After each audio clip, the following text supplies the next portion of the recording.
Muy buenas noches, qué bueno que están aquí con nosotros de nuevo en esta clase de Biblia que estamos aprendiendo tantas cosas juntos. Hoy vamos a tener una clase un poco especial, ya van a darse cuenta por qué digo que es una clase especial. Me encanta que estamos de nuevo reunidos y comencemos con nuestra oración. Ya vamos a hacer nuestra oración con que invocamos la protección de la Madre, la Virgen Santísima, que acuérdense que en la tradición católica la llamamos la sede de la sabiduría, la silla donde la sabiduría se sienta. Obviamente, ¿quién es la sabiduría que se sienta en los pies de la Virgen? Jesús. Jesús es la sabiduría y ella es como el asiento, como el trono donde la sabiduría se sienta. Entonces comenzamos siempre invocándola a ella para que la sabiduría también nos llegue a nosotros. En nombre del Padre, y del Hijo, y del Espíritu Santo. Amén. Dios te salve María, llena eres de gracia. El Señor es contigo. Bendita tú eres entre todas las mujeres, y bendito es el fruto de tu vientre, Jesús. Santa María, Madre de Dios, ruega por nosotros pecadores, ahora y en la hora de nuestra muerte. Amén. Gloria al Padre, al Hijo y al Espíritu Santo.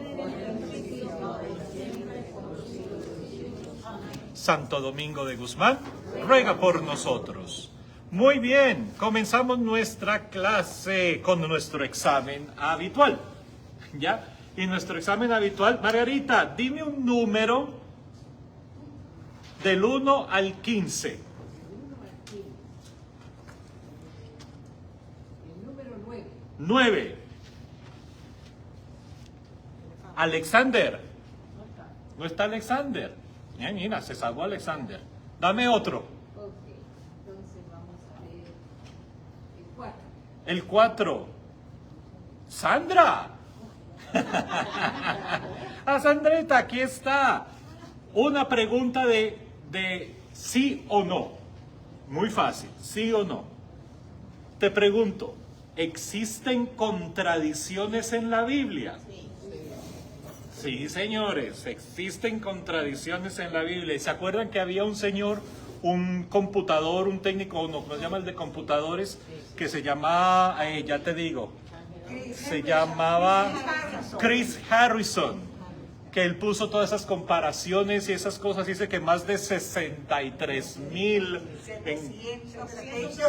Imagínate, o sea que de que las hay, las hay. Como decían en mi pueblo, yo no creo en brujas, pero de que las hay, las hay. ¿Ya? De que hay contradicciones, hay contradicciones. Gracias Sandra. Ahora te toca a ti un número del 1 al 15. 10. El 10. Ya lo dijeron, Alejandro. Ah, no, porque a Alejandro le toca todas las preguntas. Pero él puede. Yo sé que Alejandro puede porque es más inteligente que yo. De todos nosotros. En la Biblia dicen, ¿quién mató a Goliat? No se sabe. No se sabe. Hay 2 libros que dicen que fueron 2 personas diferentes las que mataron a Goliat. En una dice que fue David y el otro dice que fue un tal Elcaná. Y entonces al final del cuento, o lo mataron 2 veces. ¿Quién fue el que lo mató? Lo mataron 2 veces, ¿ya? Exacto, muy bien Alejandro, sí, es que esa gente inteligente la que tenemos aquí en la clase. No sabemos. No sabemos porque las 2 tradiciones vienen desde mucho antes que escribieran esos libros. Tampoco sabemos si habían 2 David. O si eran 2 David, vas tú a saber.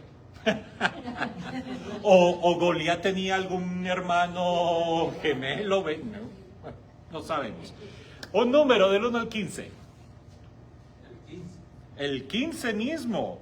Ay, Dios mío. Rosemary Sanatierra está aquí. No. Ay, otro entonces. 14. El 14, Gisela. Oye, pero hoy no vino nadie. 14 no está. El 13. Ella dice que no está. ¿Dónde está? Ay, Gisela. Ave María, yo no estoy, yo no vine. Gisela, te pregunto, y tú lo sabes perfectamente, ¿qué significa cuando la gente dice que la Biblia es univocalidad? ¿Qué significará uni? Una sola. Y vocalidad, una sola voz. ¿Ya? ¿Que por qué? Porque la gente lee la Biblia y piensan que la Biblia es un libro solito. Ya que lo empezaron a escribir del principio y lo terminaron con la última página de la Biblia. Ya, univocalidad. Y ese es un error grande que hemos encontrado en muchas personas que leen la Biblia así. Muy bien, muy bien. Oye, no te escondas, Gisela, por favor. No niegues tu nombre en medio de nosotros. Pero tranquila que a ti la semana entrante te va a tocar rodar el dado para ver a quién le trae la suerte en la semana entrante. ¿Ya? Puse la lista de hoy. Ahí ¿Por dónde anda la lista de hoy? Esta es la de hoy. Esa es la de Padre, hoy. cuando usted dice univocalidad, que todos dicen lo mismo, pero si estamos diciendo que hay contradicción y no... Sí, ya voy a seguir con eso, exactamente. ¿Por dónde va la lista? Por allá hace falta gente que por allá atrás que necesitan seguir escribiendo. Bienvenida, hoy tenemos 2 nuevos estudiantes. Qué bueno que están aquí con nosotros. Somos firmes el grupo, miren cuánto vemos. Oye, espero no escandalizarlos, no mentiras. Vamos a aprender juntos bastante. ¿Ya? Bueno, empezamos entonces. La clase pasada no terminamos 2 temas que habíamos comenzado, que era esto, la univocalidad y la idea de inspiración. Ya habíamos hablado de univocalidad, que es un error que tenemos de pensar que la Biblia es un solo libro escrito de una sola vez por una sola persona que se sentó y empezó a escribir como si fuera una novela de principio a fin. Y que aprendimos que la palabra Biblia significa colección de libros, muchos libros, ¿ya? Codifican muchos libros. Y que por eso la idea de la univocalidad era un error, porque cada libro va diferente, habla de forma diferente, tiene una teología diferente, porque ninguno estaba al lado del otro diciendo, ay, ¿qué dijiste acerca de eso? O están copiándose el uno al otro a ver si van a decir lo mismo. Pudieron pasar muchos años entre un escrito de un libro y otro escrito. O estaban en diferentes lugares geográficos, cada uno escribiendo en su momento y en su concepto. Por eso nosotros, en vez de univocalidad, hablamos de multivocalidad. Es decir, dejen que cada libro de la Biblia se exprese como cada libro de la Biblia fue escrito para su función. Ya deje que cada libro pues diga lo que cada libro tiene que decir. El problema que tenemos nosotros es porque a nosotros ya nos llegó la colección ya hecha, entonces visualmente creemos que de verdad es un solo libro de un solo jalón. Y porque ya nos viene una sola colección, pensamos que sí, que la Biblia, para entenderla, hay que empezar de la página 1 a la última página. Y no es necesariamente así, no es necesariamente. Si leemos un libro de la Biblia, pues dejemos que ese libro de la Biblia nos cuente qué es lo que ellos entienden acerca de Dios, cómo es la relación que ellos tienen con Dios, qué experiencia tienen ellos de Dios y qué enseñanza ese libro en particular nos da a nosotros los que lo estamos leyendo. Ah, pero el otro libro dice algo contrario, diferente.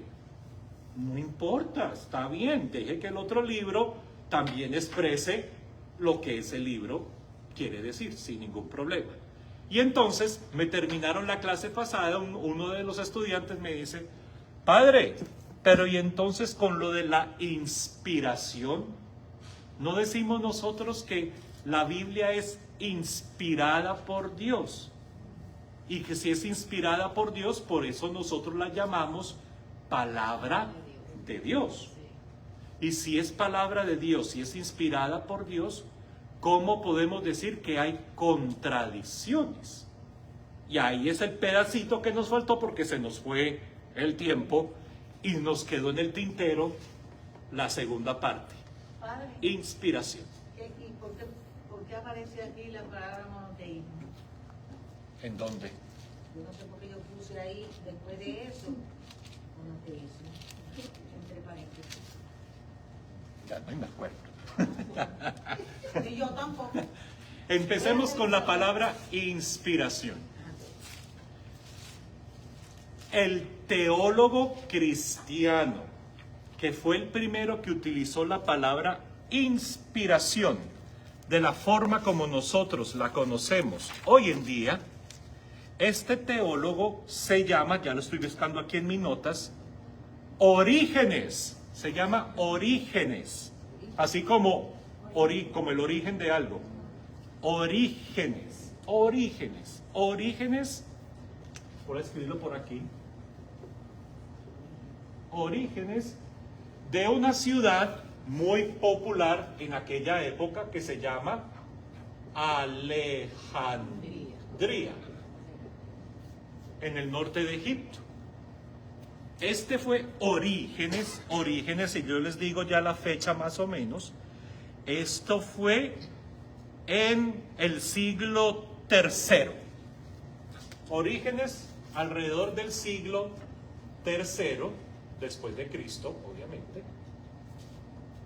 Fue el primero que dijo que la palabra inspiración, inspiratio en latín, significa que los textos y dice la palabra, la Biblia o los libros sagrados, es decir, la colección de los libros sagrados, es Dios mismo inspiró a los autores de los textos a escribir solo aquello que Dios quería que se escribiera, nada más y nada menos. Es decir, que él entiende la palabra inspiración como, ¿cómo se diría? Como Dios iluminando o guiando, ¿cómo podemos decir? Guiando, iluminando a los que escribieron los libros de la Biblia para que escribieran solo aquello que era necesario escribir y no añadieran más ni quitaran información. Ese es el primero que utiliza la palabra inspiración para dedicárselo a los libros de la Biblia. Pero, sabes que yo en todo lo mío tengo un pero, ¿ya? Pero, cuando vamos a leer los textos de la Biblia y vamos a buscar la palabra inspiración, en el único sitio donde aparece la palabra inspiración es Segunda de Timoteo, capítulo 3, versículo 16. Segunda de Timoteo, capítulo 3, versículo 16. Que comienza diciendo algo así como: toda escritura es inspirada por Dios y es buena para estudiar, para reprender, para instruir, etcétera, etcétera. ¿Ya? Ese es el texto de 2 Timoteo 3:16. Toda escritura es inspirada por Dios. Ahí ya tenemos dos problemitas. Primero, ¿qué quiere decir la carta de Timoteo con toda escritura? Porque el Nuevo Testamento todavía no se ha completado.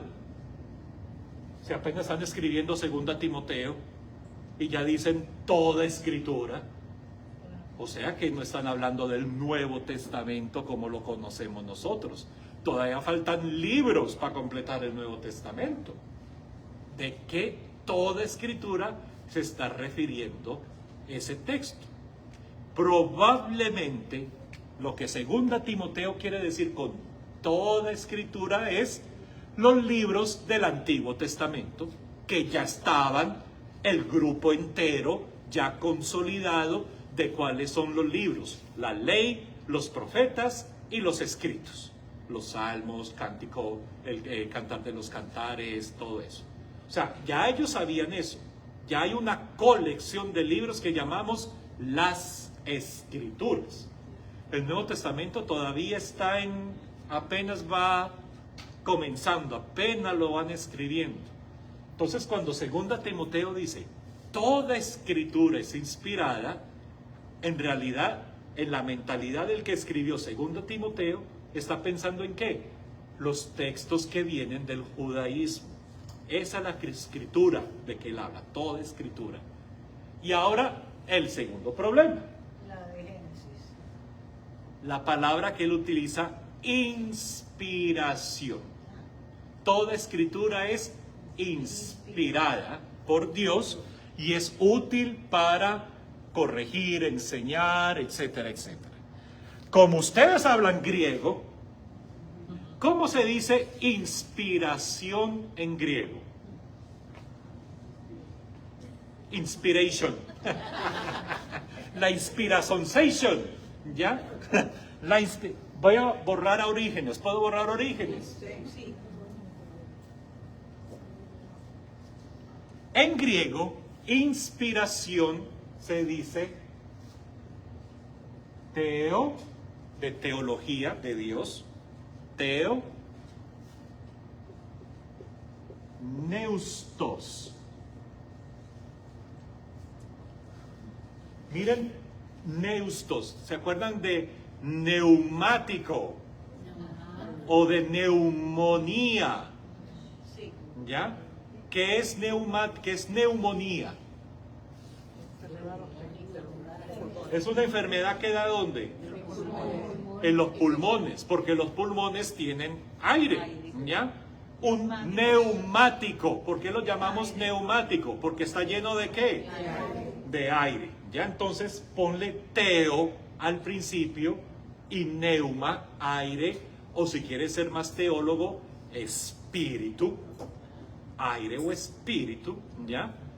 Teoneusto sería espíritu de Dios o aire de Dios, si quiere ser literal, ¿ya? Aire de Dios o espíritu de Dios. Aire de Dios o espíritu de Dios. Vamos traduciendo. Toda escritura, ¿qué quiere decir? Toda la escritura que viene del judaísmo es espíritu de Dios, es ese aire de Dios, porque teonesto es inspirada por Dios, es teonestos. Bueno, cuando nosotros inspiramos. Cuando tú inspiras y expiras, ¿ya? Ese aire que entra, el que sale, claro. Y entonces nos pusimos a analizar y decimos, ¿en qué otro libro de la Biblia utilizaron esa misma expresión de Dios echando aire, ya? El aire, el espíritu de Dios. En la creación, en Génesis capítulo 2, versículo 7 nos cuenta que Dios crea al ser humano del polvo de la tierra. ¿Y qué hizo para que ese ser humano fuera un ser vivo? Y adivina cómo es la traducción. Teoneustos en las narices del ser humano. O sea que para la Biblia, teoneusto significa aire que da vida, porque Dios es el que da, el aire de Dios que da vida, o ¿cómo se diría? El espíritu de Dios que da vida. Cuando 2 Timoteo dice entonces, toda escritura es inspirada por Dios, ya podemos traducirlo mejor. ¿Qué está diciendo él? las sagradas escrituras que vienen del judaísmo, que son las únicas que conocen hasta ahora, vienen cargadas de espíritu de vida, que da vida. Y por eso termina diciendo, son buenas para instruir, para corregir, para tal cosa, para lo otro, porque eso es dar vida, dar vida. Cuando nosotros entonces hoy hablamos de inspiración en la Biblia, vamos a decir esto. Inspiración de la Biblia significan dos cosas. Primero, lo que dice 2 Timoteo. Los textos de la Biblia son para dar vida. Si un texto de la Biblia, o si utilizamos la Biblia como un arma para destruir a otra gente, o para hacerle la vida miserable a otras personas, como diría Jesús en los evangelios, ustedes cargan pesadas, ponen cargas pesadas en los hombros de los otros, pero ustedes no son capaces de moverlas ni con un dedito, ¿ya? Si se utiliza la Biblia, los textos de la Biblia como un arma, ay, es que usted desgraciado, que no tienen que la Biblia no sé qué, y tiene que seguir lo que dice la Biblia, porque si no usted se va a condenar en la quinta paila del infierno, o usted no es un creyente verdadero porque la palabra lo dice, o siempre andan con la Biblia aquí abajo del brazo como si fuera un desodorante, y porque, ay, esto es lo que me sale. Si utilizan los textos de la Biblia para algo diferente de dar vida, de que la gente viva, de que sienta vida que viene de Dios, de que mi vida vale la pena vivirla, de que en los textos puedo encontrar instrucción, puedo encontrar motivación para mi vida, en vez de que me den por la cabeza con el texto es theopneustos, me da vida, me dan vida. Eso es lo que decimos. Y segundo, inspiración significa que cuando yo leo el texto y me pongo a meditar en los textos de la Biblia, ese aliento de vida de Dios me mueve a mí, me inspira, como decía Orígenes, me mueve, me inspira a hacer cosas, a cambiar mi forma de ser, me inspira a hacer cosas que nunca había pensado que iba a ser capaz de hacer. ¿Cuántos santos conocemos nosotros que encontraron su inspiración de vida en la Biblia? ¿Ya? Por ejemplo, la Madre Teresa de Calcuta. ¿Cuál fue el texto de la Biblia que le inspiró a ella? Jesús en el Evangelio de Juan. Jesús en la cruz agonizando diciendo, tengo sed. Ese pedacito, theopneustos, la inspiró, la llenó a ella de vida para empezar a hacer muchas cosas. ¿Cuántos? San Agustín, nuestro gran obispo de Hipona, ya tan teólogo tan grande como San Agustín, que le decían el águila, por la sabiduría y su conocimiento tan alto como las águilas, y es obispo de la ciudad de Hipona con H, en África. Como decían las viejitas en mi parroquia, ay, a mí me encanta leer todo lo que tenga que ver del águila tripona. No es tripona, no es que tenga una tripa así grande, ¿ya? Águila de Hipona, porque es el obispo de Hipona, no el águila tripona, ¿ya? San Agustín, ¿cómo cambió su vida San Agustín? Leyendo la carta a los romanos. La carta a los romanos, ¿qué le hizo para San Agustín? Un theopneustos, lo inspiró, lo llenó de vida y se transforma a él, y mira el teólogo tan grande.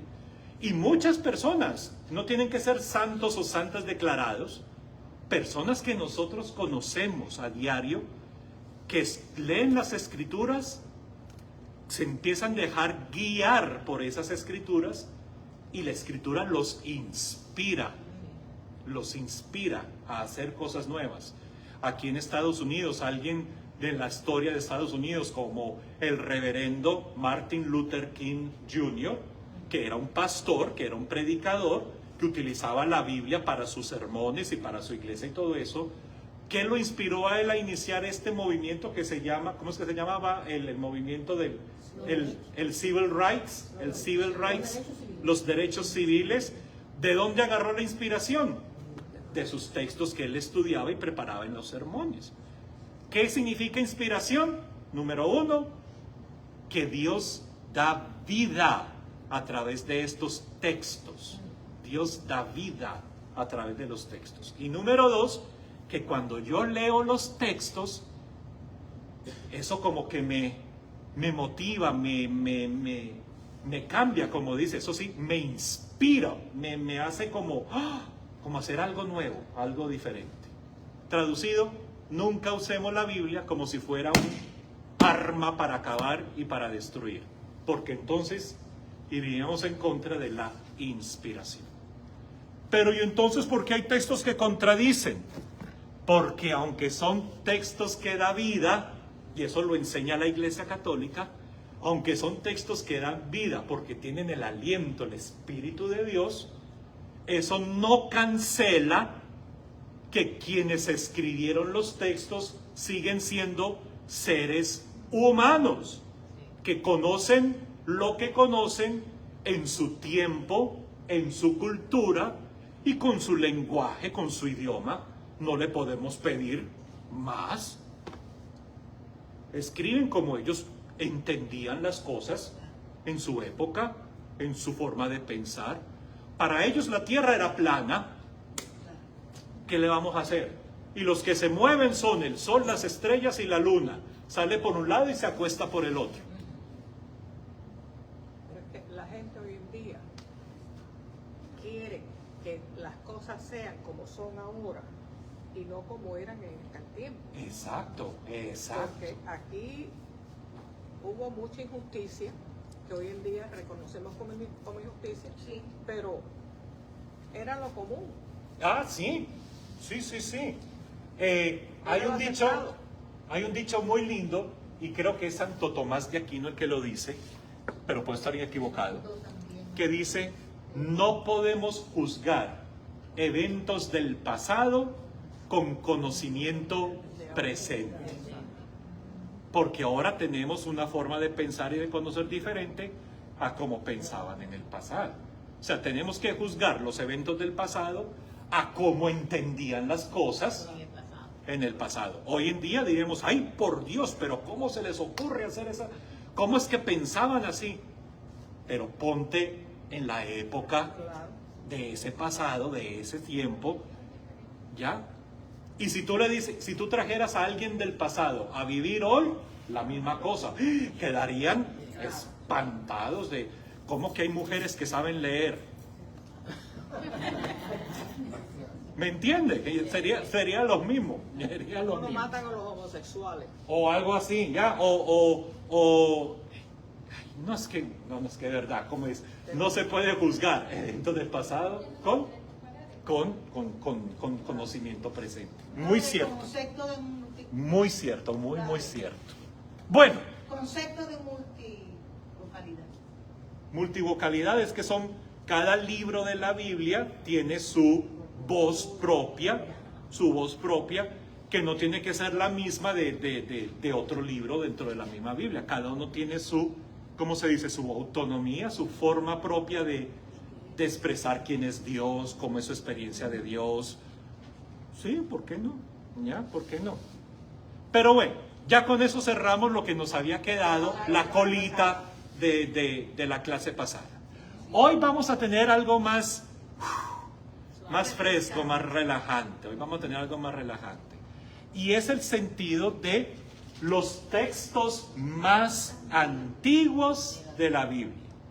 Y cuando digo la palabra texto, no me estoy refiriendo al libro más antiguo de la Biblia, sino a pasajes dentro de la Biblia, textos dentro de la Biblia, que según los estudiosos son de lo más antiguo que tenemos en literatura de la Biblia. muy antiguos.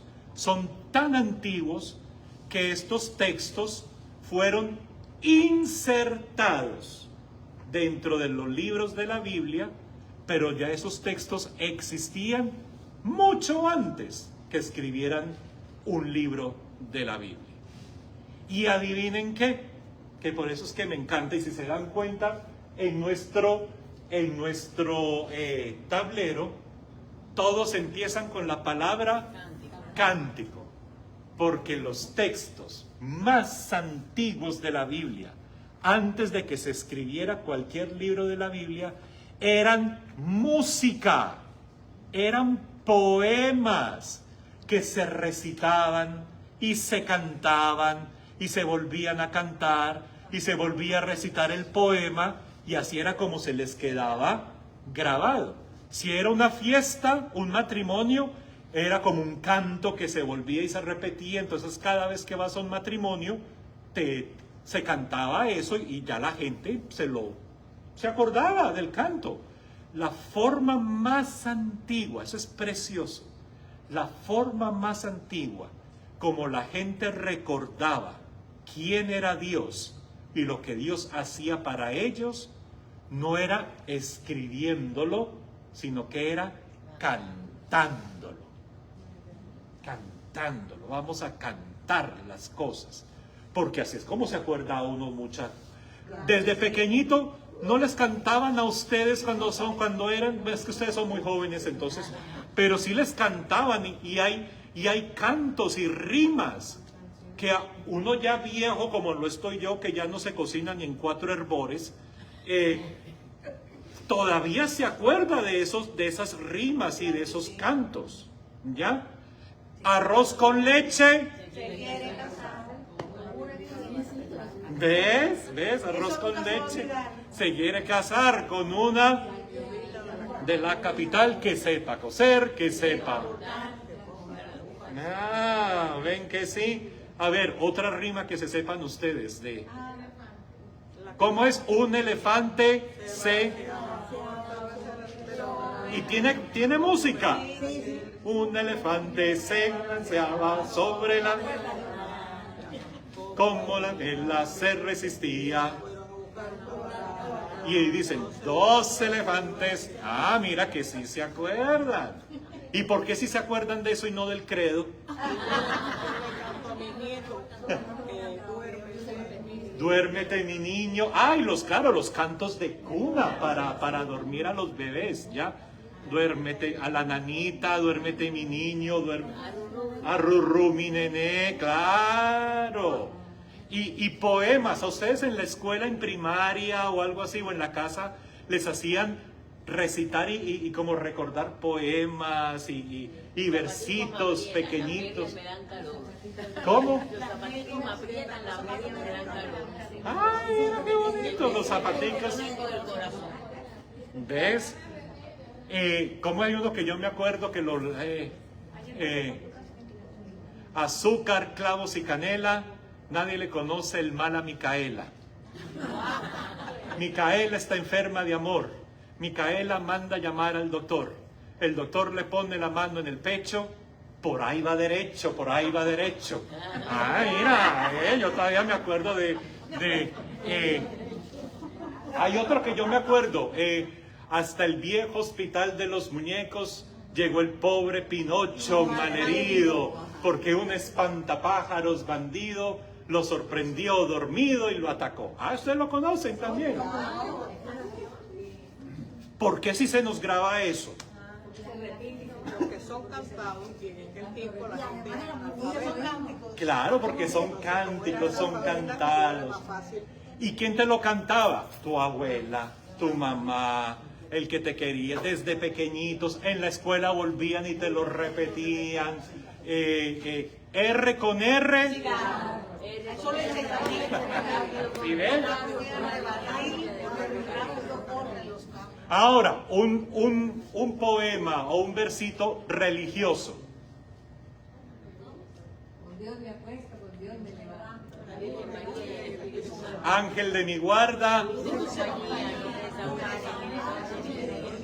Mira, ¿ve? Es increíble que en la memoria del ser humano, las cosas que se recuerdan más es cuando vienen o en poema o cantadas. O cantadas. Y hoy vamos a estudiar, vamos a encontrar el top 5. Los 5 poemas, los 5 cánticos más antiguos que tenemos y que han sido registrados en la Biblia y los guardaron y los conservaron. O sea, ya imagínate dónde nos vamos a meter. Cantos muy antiguos. Nos faltó un poema, un cántico amoroso, bonito. Nada de perrea, mami, perrea. No va por ningún lado. ¿Ya? Una sonrisa, Padre, esto es todo el día. por una mirada, Un mundo, un mundo, por una sonrisa, un beso. un beso. No, por Yo un no sé beso, que te diera. no sé que te diera por un beso. Ah, mira. Por una mirada, No sé qué te diera. una sonrisa. Sí. Fíjate. Ay, qué lindo. Del cielo cayó una rosa. ¿No saben esa? Del cielo cayó una rosa, mi hermanita la recogió, se la puso en el cabello y qué bonita le quedó. Ayer pasé por tu casa y me tiraste un limón, el limón me dio en la frente y en su... En el corazón. Ay, otra, vean. Les doy la última para entrar a la Biblia. ¿Ya? La última, que dice así: duerme con los ángeles y sueña conmigo, porque muy pronto dormirás conmigo y soñarás con los ángeles. Ya ven, ¿eh? Ahí se las lanzo para que tengan, ya, para que hagan el repertorio. ¿Ah? Para que hagan el repertorio por ahí. ¿Ya? Duerme con los ángeles y sueña conmigo, porque muy pronto dormirás conmigo y soñarás con los ángeles. Padre, una pregunta. Dime. Tenía una inquietud. Usted ha sido muy ilustrador cuando dice que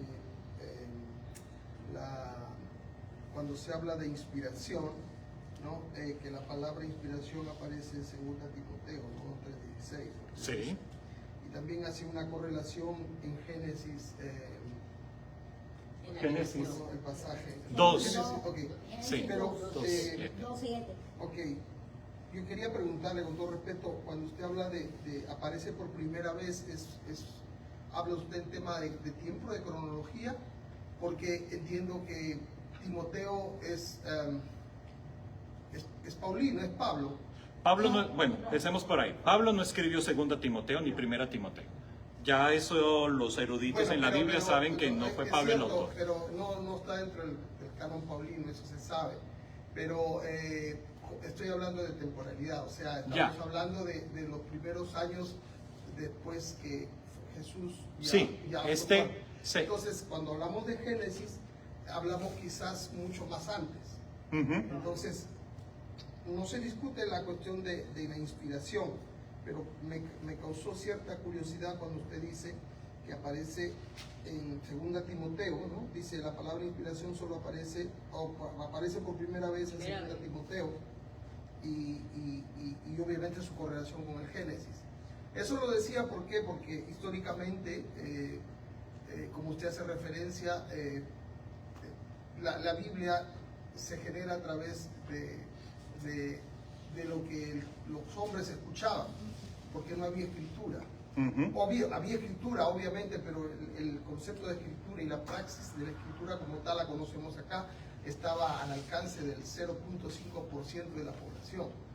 Y es más, usted lo debe saber, que la escritura en aquellos tiempos era tan respetada como tal, las escrituras, que no se concebía escribir algo en la escritura por 2 razones. Uno, porque era como faltar respeto a la escritura, y no había cómo, porque no había, como ahora que todo el mundo escribe.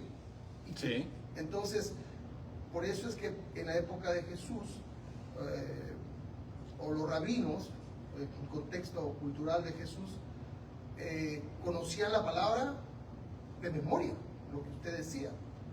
Entonces, los niños, los que tenían condiciones para posteriormente ser escribas o doctos en la palabra, tenían una capacidad de grabarse Los textos todos completos. Hebreos, Sí, sí, sí. incluso hebreos, porque la Biblia que nosotros conocemos ya es una traducción, ¿no? Digamos, de lo hebreo a lo griego y después ya a los diferentes idiomas. Entonces, por eso le digo, a mí me gusta su interpretación cuando usted habla ahora del canto, porque yo entiendo que los cánticos es una manera de acercarse, porque la inspiración divina llegó a través de la palabra por el contexto de repetirse, porque en ningún momento hubo un texto escrito. Ese texto escrito tal vez lo dio la divinidad, lo dio Dios a través de Moisés, con la ley, digo yo, pero Bueno, ese es otro tema, claro, un pero poco también. nunca estuvo escrito como nosotros lo Claro. podemos conceptualizar en tiempos modernos.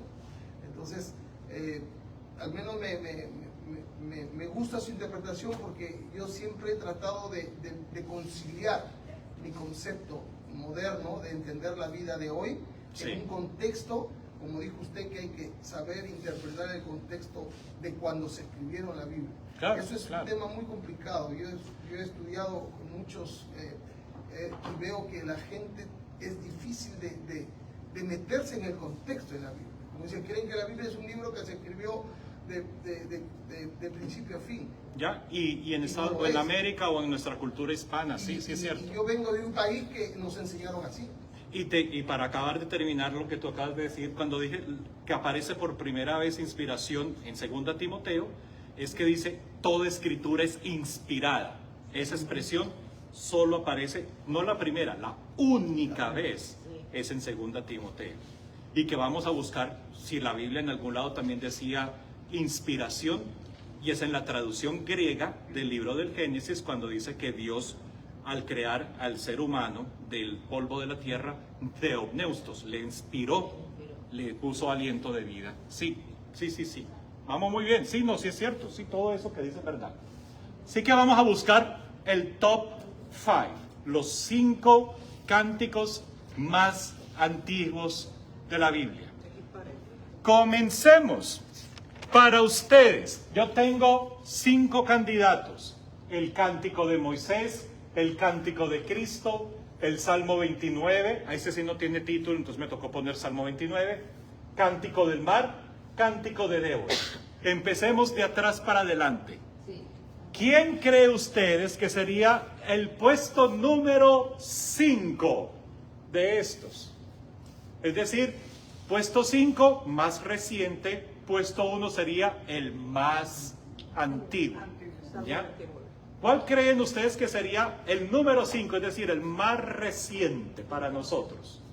El Salmo. Salmo. Pues a ver, ¿quiénes lancen la mano? ¿Quién dice Salmo 29 es el más reciente? 1, 2, 3, 4, 5, 6. A ver, otro candidato. El cántico de Cristo sería más reciente. ¿Quiénes dirían cántico de Cristo más reciente? 1, 2, 3, 4, 5. ¿Cuál es cuál que dices? ¿Por qué? Que por no. Porque otro del Viejo Testamento, Moisés y... Pues tienes toda la razón. En punto número 5, el cántico de Cristo. El cántico de Cristo. Lo encuentran en la carta a los Filipenses, capítulo 2. Filipenses, capítulo 2, versículos del 5 al 11. Filipenses, capítulo 2, del 5 al 11. Como los cánticos son un poco largos en el texto, pues si nos ponemos a leer uno por uno, terminamos en 3 días. ¿Ya? Exacto. Pero les voy a dar 2 punticos para tener en cuenta de cada uno de ellos como para nuestro estudio. ¿Ya? El cántico de Cristo en Filipenses 2:11 es el canto de lo más antiguo que tenemos en cristianismo. En cristianismo. Puede ser datado de la época de Pablo o un poquito anterior a la época de Pablo, del apóstol Pablo. ¿Y por qué decimos la época de Pablo? Es la época en que Pablo comenzó a escribir cartas. Pablo comenzó a escribir sus cartas, según los estudiosos de la Biblia, entre el año 49 o 50 después de Cristo y el año 64, 65 después de Cristo, más o menos en esas fechas, ¿ya? Puede ser que este cántico sea, y es una posibilidad fuerte, que este cántico de Cristo ya existiera antes que Pablo comenzara a escribir sus cartas, o sea, antes del año 49 o del año 50. Era un cántico que ya las comunidades cristianas antiguas ya lo cantaban, ya lo recitaban y lo iban cantando cuando se reunían en una oración o cuando se reunían a partir del pan, aunque no había nada escrito todavía. Simplemente era parte de los cantos que tenemos nosotros al reunirnos como cristianos, Es un cántico, punto número 1, que habla sobre descenso y ascenso. Descenso y ascenso. Descenso y ascenso. Podemos decir del versículo 6 al versículo 8 en la parte del descenso y del versículo 9 al versículo 11 el ascenso. O sea que es como una, ¿cómo se diría? Como un bajar y volver a subir. Ese es el estilo. ¿Cuál es el estilo? Era muy típico, sobre todo de origen judío, cantar o hacer alusiones a la humillación del siervo de Dios. Pero ojo, humillación no es que, ay, te voy a humillar hasta que sepa maluca tu vida. Ya. No. Humillación viene de humus, que significa ser tierra. O traducido, como ustedes son más teólogos que yo, humus, humilis, humano. ¿Ya? Cuando se habla de el canto de humillación del siervo de Dios, no es que lo vamos a humillar a que se sienta mal, sino que es el siervo de Dios toma una condición humilde, se hace puro, 100% humano, sin nada por encima, ni mejor que los demás, ni sobresaliente a cualquier otro hecho de humus, de la tierra, de lo humano, ¿ya? Mucha gente tiene ese concepto erróneo de decir, ay, yo soy tan humilde, ay, necesitamos a un lector en la misa, doña María Expropiación, puede leer, ay, no, padre, yo no puedo, porque es que yo no me atrevo, ay, es que mi humildad no me permite hacer tanto servicio. No, humildad significa ser humano, sin creerme mejor que nadie, sin creerme peor que nadie, simplemente humano. Padre, ¿Pablo vivió la época de las catacumbas? No, mucho antes de todo eso. Humano. Entonces, ¿cuál es el canto de Cristo? Comienza diciendo, Cristo, a pesar de tener una condición divina, o sea que empezamos alto, no se agarró, no se aferró a esa condición divina, sino que se vació.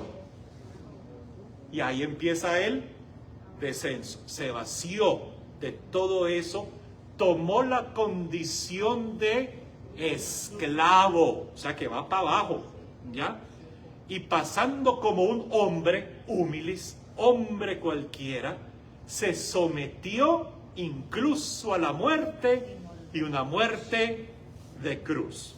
Es decir, va bajando y no como un ser humano con ciudadanía romana, sino aún más abajo todavía, como cualquier esclavo del imperio romano que podía terminar crucificado. ¿Y cómo empieza el ascenso? Por eso, porque él no se agarró a esa condición divina, sino que se humilló, es decir, se hizo humano, bajito. Por esa razón, dice el texto, Dios lo levantó sobre todo. Le dio el nombre sobre todo nombre. De manera que al nombre de Cristo, toda rodilla se doble en el cielo, en la tierra, en el abismo, y ya llega a la conclusión, que toda lengua confiese que Jesucristo es Señor para la gloria de Dios Padre. ¿Ves? Es un sube y baja y sube más bien. Es un baja y sube. Es un texto muy típico de la condición. Entonces, ¿qué era lo que cantaban los cristianos? En ese pedacito de canto era como un resumen cortico de todo lo que hizo Jesús por nosotros. ¿Ya? Vino, se hizo uno igual que nosotros, inclusive a la muerte que no le tocaría morir, pero murió no solamente físicamente, sino como un esclavo en una cruz. Pero Dios, que conoce quién es este personaje Jesús, lo exalta, lo sube, le da el nombre sobre todo nombre. La primera confesión de fe, ¿qué dijeron ahí?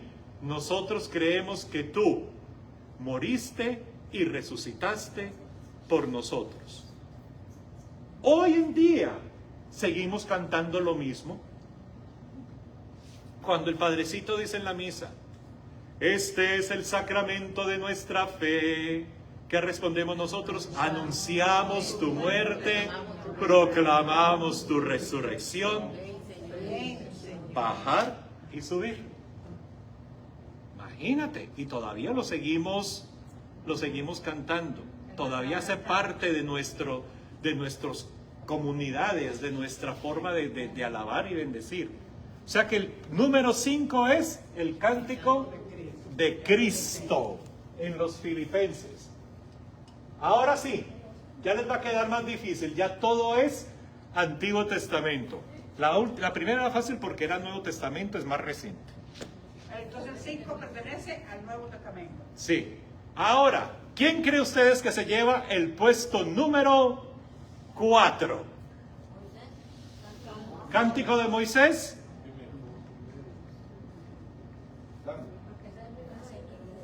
¿Quién dice Cántico de Moisés al puesto número 4? Usted ya no dice nada, yo ya ni opino. Yo no soy de aquí, yo soy turista. ¿Quién puede ocupar el otro puesto? El puesto número 4 se lo va a llevar El Cántico de Moisés. Cántico de Moisés.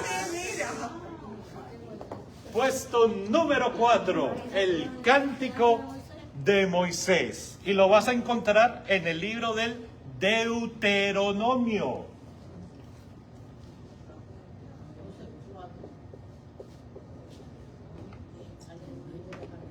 Capítulo, ya les digo, capítulo 32. Versículos del 1 al 43. Es larguísimo. Tenemos una tarea. Sí. Cántico de Moisés. Deuteronomio 32, del 1 al 43. Empecemos con esto.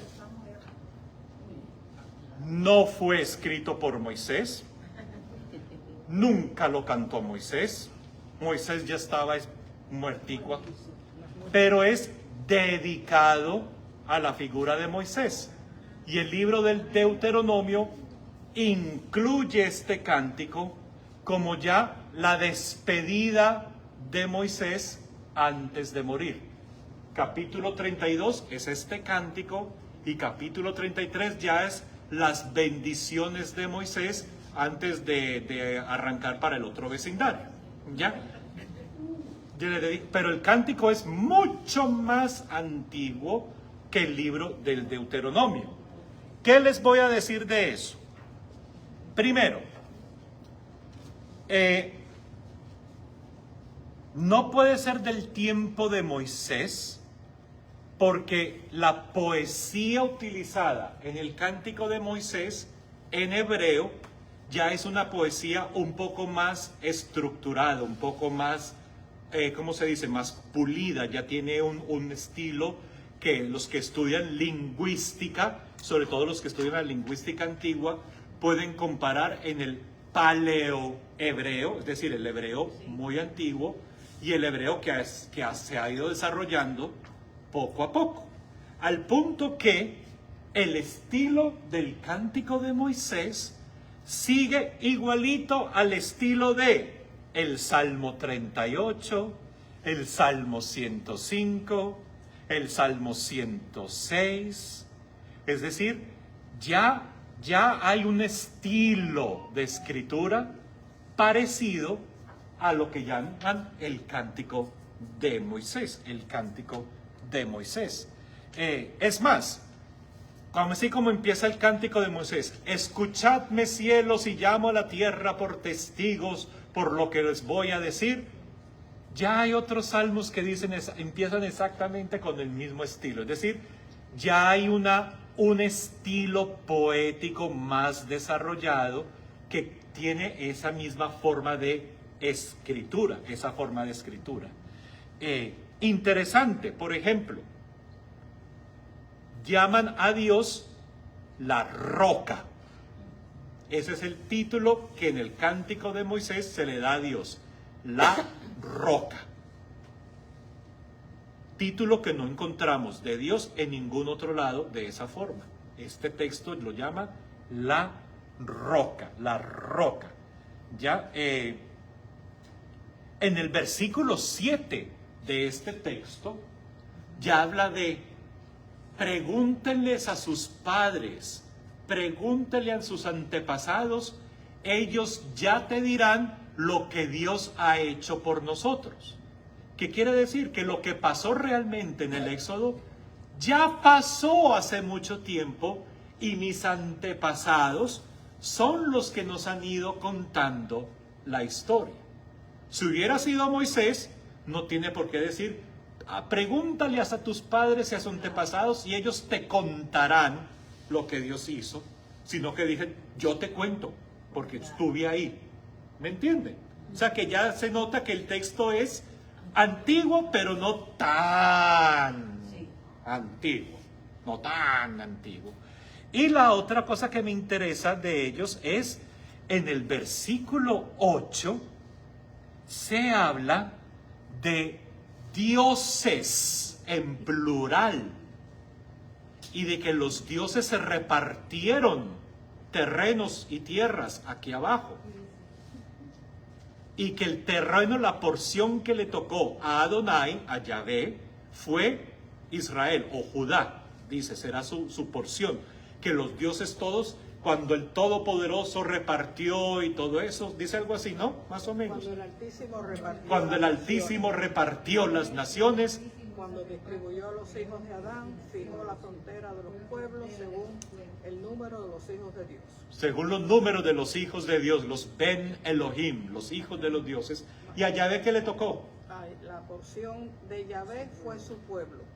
Le tocó Jacob como heredad. En tierra desierta lo encuentran. Exacto. ¿Qué porción le tocó a Yahvé? Jacob, su pueblo. Exacto. O sea que estamos hablando de un texto antiguo que todavía tiene el concepto de hay varios dioses y diosas, hay muchas divinidades. Pero aquí no dice que hay varios dioses, dice los hijos de los dioses. Dice el Altísimo. El Altísimo es el que está repartiéndolo. Y repartiendo.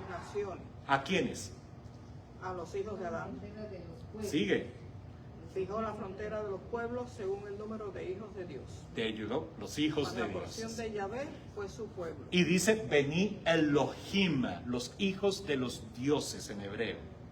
Es decir, que estamos hablando de una época que todavía el monoteísmo todavía no ha sido desarrollado todavía. Todavía están en ese, nuestro Dios es mejor que los otros dioses, el de aquí es... Todavía no se ha desarrollado el monoteísmo. ¿Qué fecha le dan entonces al Cántico de Moisés?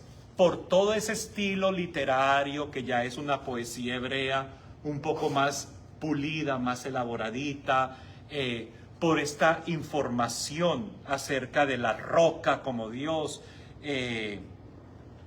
Y habla inclusive en el versículo 17 que ya hay un santuario que Dios escoge como morada en su monte santo.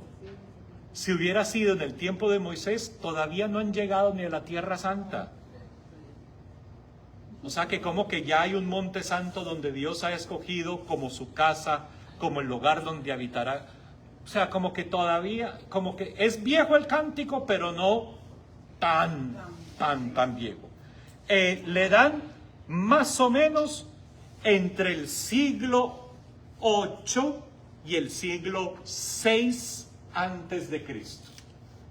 Entre el siglo 8, a ver, el de Cristo es antes del año 49 después de Cristo. Cántico de Moisés entre el siglo 8 y el siglo 6 antes de Cristo. ¿Vamos bien? Perdón, el canto de Cristo no fue del 49 en adelante. No, 49 es cuando Pablo empieza a escribir. Y ya el cántico existía antes de que Pablo empezara a escribir. Ya las comunidades lo cantaban entre ellos. Sí.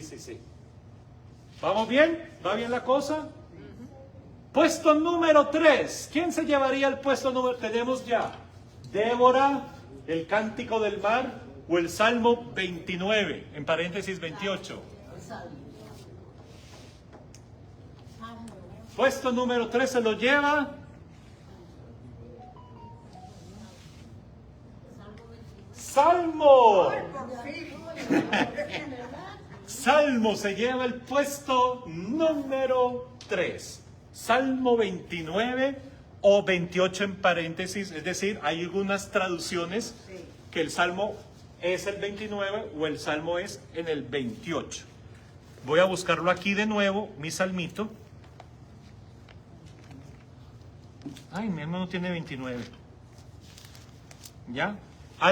El Salmo empieza con una expresión que es: alaben al Señor o alaben a Yahvé, ustedes hijos de Dios o hijos de los dioses o hijos alaben a Dios, una cosa así, una alabanza a Dios, ¿ya?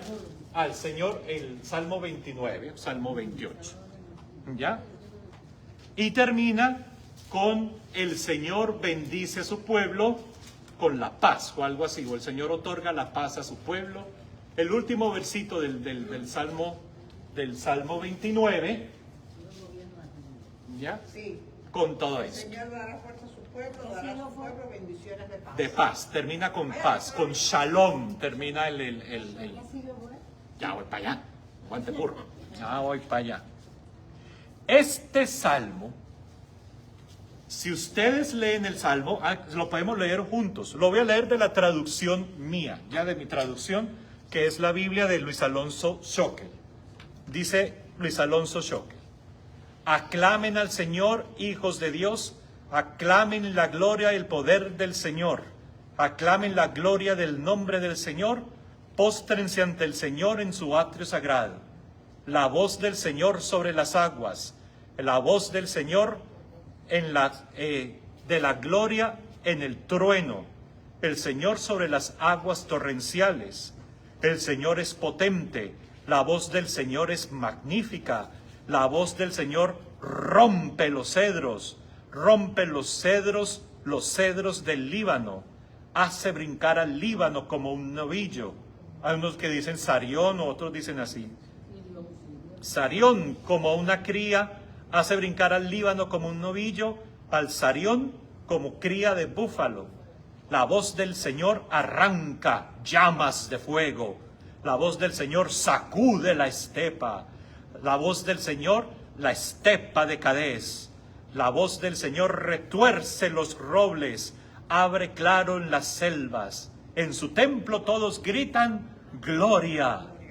El Señor se sienta sobre el diluvio. Está sentado el Señor como un rey eterno. El Señor da fuerza a su pueblo y bendice a su pueblo con la paz. ¿Ya? Si se dan cuenta, ¿qué son los atributos del Señor? La tormenta, el rayo, las aguas, los diluvios, es decir, cuando, mejor dicho, es el Dios de Miami. Porque aquí llueve todos los días y hay tormentas eléctricas y uno ve los rayos y los truenos y las inundaciones y todo eso, ¿ya?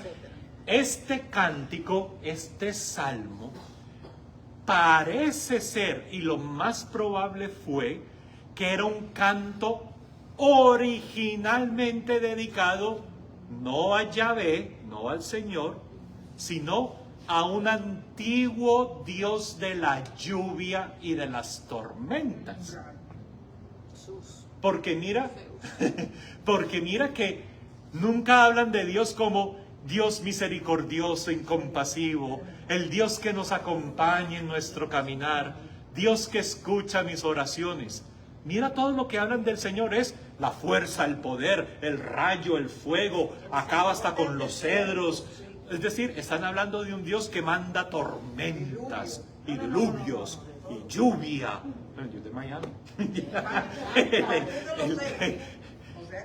Parece ser que antiguamente era un canto dedicado al Dios de la lluvia en Canaán. En Canaán. ¿Y cómo se llama el Dios de la lluvia en Canaán? Ustedes que son buenos cananeos. Aguacero. Muchacho. Aguacero. El Dios de la lluvia para los cananeos es nuestro amigo Baal. Wow. Baal. Se la tenía escondidita. Baal. Es más, hay toda una serie que se han encontrado en piedras, en textos ugaríticos, es decir, del norte de Canaán, que están dedicados a Baal como el dios de la lluvia y el dios del trueno. Lo interesante de esto es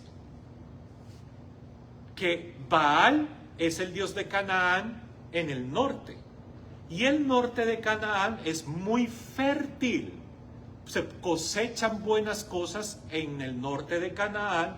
Los animalitos crecen porque hay lluvia y la lluvia nos produce el campo y lo que nosotros sembramos y podemos vivir. ¿Ya? Y el Dios encargado, diríamos así, de la fertilidad, de la vida, de lo que nos produce a nosotros es Baal, el de la lluvia que nos lo manda a nosotros. Pero antiguamente Yahvé era el Dios del sur, del desierto. Y también era el Dios que venía con la tormenta. ¿Qué pasa con el Dios de la tormenta del sur? El de arriba nos va a dar fertilidad y vida. Pero el de abajo del sur, cuando cae una tormenta, se inunda todo esto y acabó hasta con el nido de la perra. Por eso el Dios del sur se veía como un Dios, le decían, nuestro Dios es un guerrero, nuestro Dios viene a terminar con nuestros enemigos, todo esto. Yahvé Sabaoth. ¿Qué pasó? Que cuando ya Canaán es conquistada por los pueblos hebreos y ya existía este canto dedicado a Baal mucho antes, ¿qué hicieron los hebreos? Quitemos el nombre Baal y como estamos hablando de la tormenta y de la lluvia y del Señor viene como un guerrero con tormenta y con lluvia, quitemos Baal y escribamos Yahvé. Porque al final de cuentas es la misma descripción que tenía el texto para Baal de como nosotros conocíamos, pero muy antiguo, a Yahvé, que era el Dios que venía con la tormenta desde el sur y empezaba esto a ponerse feo. ¿De cuándo sería este texto? Siglo X antes de Cristo. Y como se nos está acabando el tiempo, como cosa rara, tenemos 2 puestos finalistas. Llegamos a la gran final. ¿Quién se llevaría el segundo puesto y quién se llevaría el primer puesto? Se los digo ya para que podamos ir a la casita tranquilitos y puedan dormir el día de hoy sin pensar, ay, ¿quién ganó el primer puesto? Como Miss Universo. Ay, ¿quién es reina y virreina? ¿No? Les digo de una vez. La virreina o el virrey del puestos en el top 5 de los textos más antiguos es el Cántico del Mar. El más antiguo de todos, mi amiga Débora. Débora. Cántico del Mar, se los voy a decir, está en Éxodo, capítulo 15.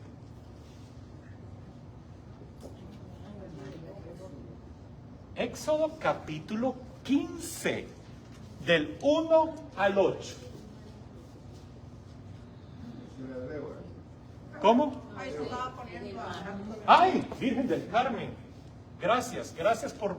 Yo se lo estaba poniendo más del mar. Gracias, Padre. Éxodo, en el mar. Éxodo, capítulo 15. Buen ojo. ¿Ya? Gracias. Éxodo, capítulo 15, del 1 al 8. 18 es. 18. Del 1 al 18. Es el cántico que ponen o se escribe en el libro del Éxodo cuando los hebreos cruzaron el Mar Rojo e insertan este cántico. Es más, si ustedes quitan el cántico del libro del Éxodo y leen el texto sin el cántico, tiene todo sentido, no pierde el hilo de la historia. Pero mucho después, 15 del 1 al 18. Sí. No fui yo el que metí la pata, fui yo el que lo escribí con Débora. ¿Ya? Este es. Pero, ¿qué es lo que estudiaron los eruditos de este cántico? Parece ser, es un hebreo arcaico, un paleo hebreo.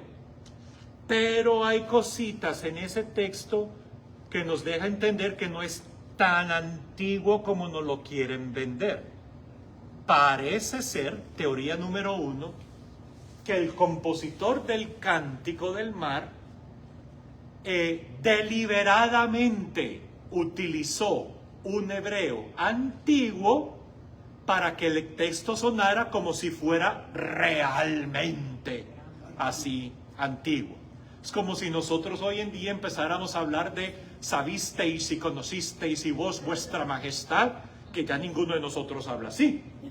Pero para hacernos sentir de que estamos en una época antigua, ya pues empezamos a hablar y utilizar esos textos. ¿Qué es lo que nos dio la sospecha de que el Cántico del Mar no es tan antiguo como parece, aunque sí es antiguo? Es que es un cántico de gloria, es un cántico de gloria dedicado a un Dios victorioso que nos ha concedido una victoria sobre nuestros enemigos. Habla del faraón que fue derrotado. Es decir, que puede ser un cántico que ya existía cuando el faraón perdió control sobre los pueblos de Canaán, como en el Salmo 29, y ya había un grupo de personas que cantaban que Dios mismo se ha encargado de poner barrera de agua entre el faraón y nosotros en Canaán. Lo que me interesa de ellos es, por ejemplo, que en el versículo 8 y en el versículo 10 Hay unas traducciones que dicen, con el aliento de tu boca hiciste que el agua se separara y que formara como paredes al lado y lado. Pero en el texto hebreo dice, con el soplo de tu nariz. O sea que imagínate a Dios con el soplo de la nariz separando agua. Me jalen los mocos si hago eso, ¿ya? El soplo de las narices, ¿ya?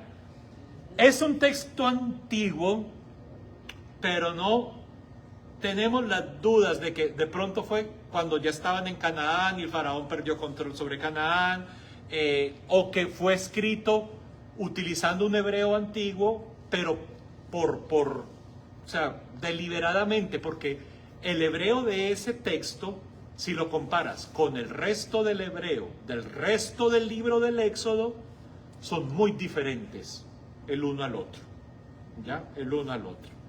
Así que le dan más o menos al Cántico del Mar entre el siglo XI al siglo X antes de Cristo. Y finalmente, de 11 al 10 antes de Cristo, siglos 11 al 10 antes de Cristo. Y finalmente, el más antiguo de todos, Débora, siglo 12 antes de Cristo. Imagínate.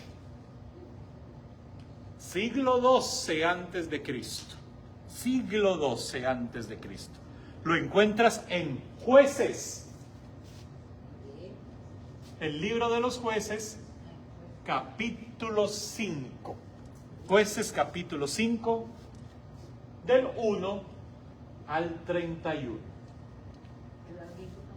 Es larguito. Cántico de Débora. ¿Se acuerdan quién era Débora? Una profetisa. Y esto es lo interesante de Débora. Débora es profetisa en el norte de Canaán, lo que llamamos hoy en día Israel, ¿ya? En el norte de Canaán. Y ella, en este cántico, está hablando de nuevo un canto de victoria. Dios nos dio la victoria sobre nuestros enemigos, pero algo interesante, ya sabemos, los cánticos más antiguos, ¿a qué se dedicaban? A decir que la victoria en nuestras guerras nos la dio Dios, el que viene a hacer la victoria para nosotros en contra de los enemigos. ¿Será que le dice a Saúl lo que va a pasar? No, Débora es una profetisa jueza de Israel. Jueza de Israel, sí. Pero lo que me interesa de Débora es esto. Número 1, ella menciona las tribus de los 12 patriarcas, pero muy interesante. Están del versículo 14 al versículo 18. Dice, ¿quiénes vinieron a la guerra a pelear contra nuestros enemigos? Ella menciona a Efraín, a Benjamín, a la tribu de Manasés, a la tribu de Zabulón, a la tribu de Isaacar y a la tribu de Neftalí. Traducido, todas las tribus de los descendientes de Jacob que están en el norte. Las tribus del sur, Judá, Dan y Aser, no las menciona como si no existieran. Es decir, todavía no hay ni unificación de las 12, todavía no están ni unidas las 12 tribus de Israel. Salud. Todavía no están ni unidas las tribus de Israel. Imagínate, cómo es de antiguo. Padre, ¿quiénes serían la población de Gaza? Los filisteos. Filisteos, ¿Pero de qué descendencia de la tribu de Jacob? de ninguna. De ninguna. Ninguna, ellos son un pueblo aparte. Así como está en el oriente, está Moab, los moabitas, Edom, los edomitas. Al occidente, hacia el mar, están Filistea, los filisteos que están allí. Sí, son pueblos apartes. Y al norte, Fenicia, los fenicios, lo que es hoy en día el Líbano. Fenicia. Y ella dice que la tribu de Rubén, la tribu de Dan y la tribu de Aser no fueron a la guerra. Y ella nunca menciona ni a Judá, ni la tribu de Leví, ni la tribu de Simeón, que son las que estaban en el sur, como si ella no conoce que hay tribus en el sur. O sea que imagínate lo antiguo que es ese texto, que todavía no tiene las 12 tribus juntas. Apenas conozco las del norte, y ella viene del norte. Y lo segundo, que me encanta, es un cántico hecho por una mujer, Jael. Jael. ¿Qué hizo Jael?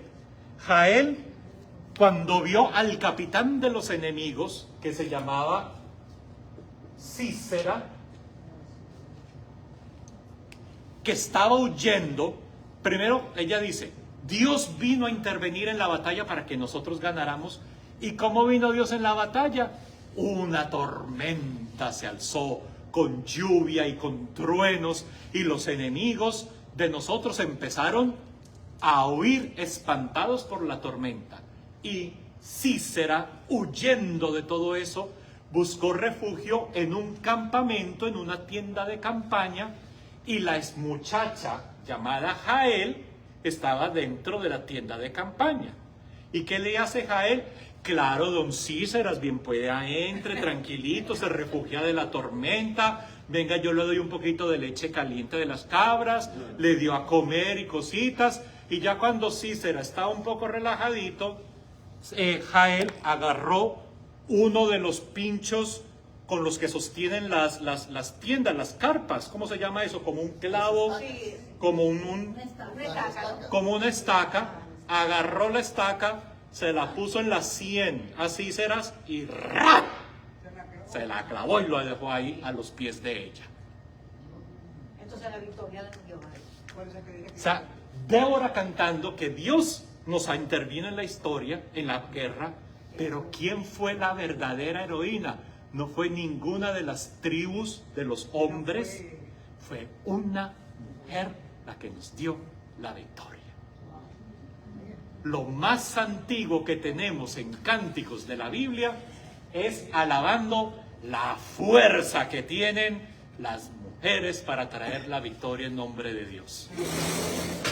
Así que, señoras, mujeres, gracias por estar ahí, ayudar en la batalla con Dios, porque son ustedes las que nos ha hecho posible que los cantos, los poemas, todos estos recitales que tenemos se nos queden grabados. Acuérdense lo que dice: la fe cristiana es predicada por hombres, pero vivida por las mujeres. ¿Por qué? Porque son las mujeres las que con sus palabras son las que nos enseñaron las primeras oraciones, los primeros versitos, a decirnos en el nombre del Padre y del Hijo y del Espíritu Santo, ya que nos decían la bendición y que te decían ya que Dios te bendiga, hijo, que la Virgen te cuide. ¿Quiénes empezaron con esas palabras? Las abuelas, las mamás. Así que gracias, santas mujeres, por transmitirnos la fe a nosotros. Y tan fuerte es que el más antiguo texto que tenemos de la Biblia es de una mujer alabando a una mujer. ¡Felicidades! ¡Que estén muy bien! ¡Feliz día! Gracias a todos.